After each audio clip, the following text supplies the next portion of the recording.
What's good? It's your girl Alex. Finna go to bed in a second, but I just thought I'd make a little quick video. Yeah, I got on a jacket. I'm cold. Oh my god, I'm freezing.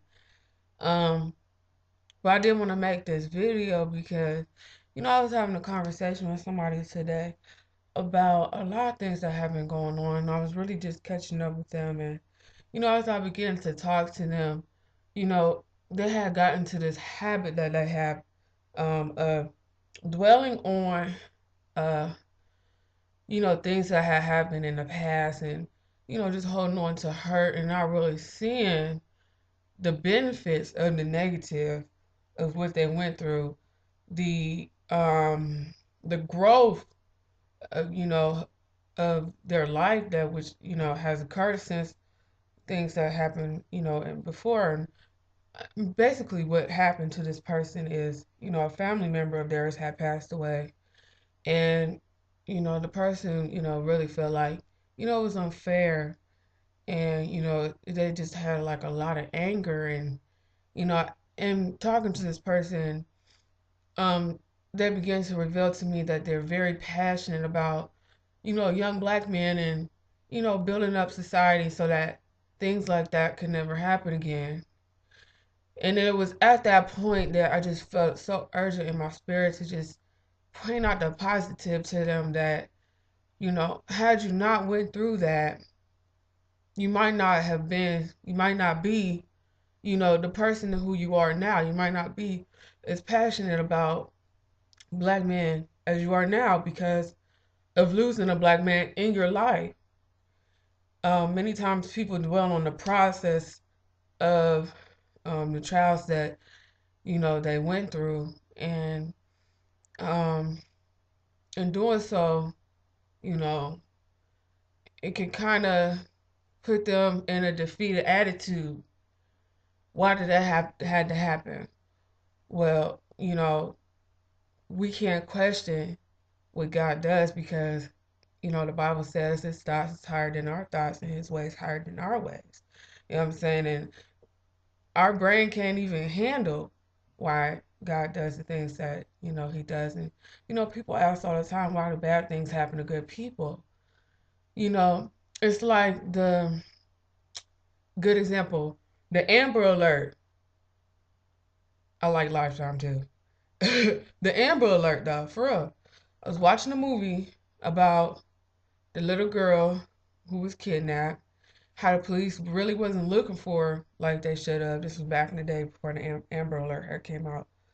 How the police really wasn't looking for the girl. They was just standing around, and the lady was so frustrated, and the girl ended up dying, and it was just so sad. But instead of this lady dwelling on her little girl being killed, instead of this lady, just mourning and mourning and mourning the death of her daughter, she was determined to make a difference. She was determined to make her daughter live on through the lives of others.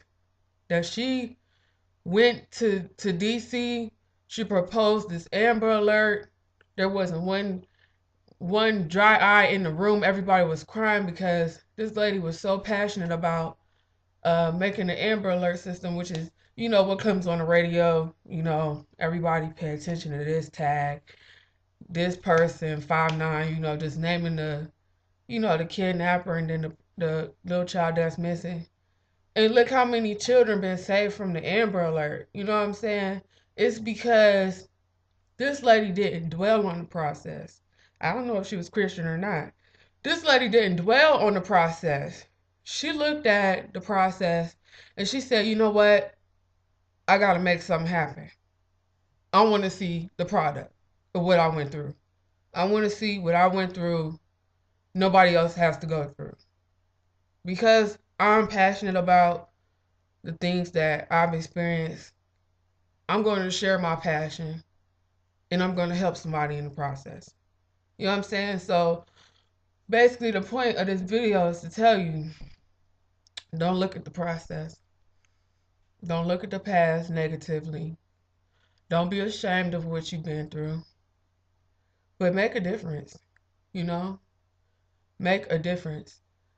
Sometimes I reveal parts of my life that I never thought that or whatever reveal. But I know that if it's helping one person, it's worth me sacrificing my pride. It's worth me putting my feelings on the back burner because before I leave this earth, I want to make a difference. I want to make a mark in history. Um, I just want to make a difference, you know. So if I have to be, you know, exposed, if I have to be different, weird, you know, whatever you want to call me, so be it. You only get one life, and I feel like you should live it to the best of your ability. So don't focus on the process. Don't focus on the past. Focus on the product that you want to give. We all have something to give. We all have something to input. We all have an opinion. So don't be afraid to stand up for yours. That's all I have to say. And I'm going to bed. I turned the heat on, but I'm mad cold. Like it's brick in here for real. But that's it. Good night. Later.